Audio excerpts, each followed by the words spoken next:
এটা ডাঙৰ খবৰ জনাই আছো মুছলমান বিবাহ বিচ্ছেদক লৈ কিয়নো এতিয়াৰ পৰা বিবাহ বিচ্ছেদত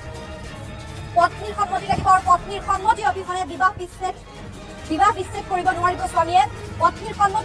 সন্মতি অবিহনে দিব নোৱাৰিব বিচ্ছেদ বিবাহ বিচ্ছেদক লৈ পত্নীয়ে অস্বীকাৰ কৰিলে কাষ চাপিব পাৰিব আদালতৰ জৰিয়তে প্ৰদান কৰা বিবাহ বিচ্ছেদৰ প্ৰমাণ পত্ৰক অবৈধ ঘোষণা কৰিছে স্বামীয়ে দ্বিতীয় বিবাহ কৰিলে প্ৰথম পত্নীক দিব লাগিব ভৰণ পোষণ আৰু প্ৰথম পত্নীক লগত থাকিবলৈ বাধ্য কৰাব নোৱাৰিব স্বামীয়ে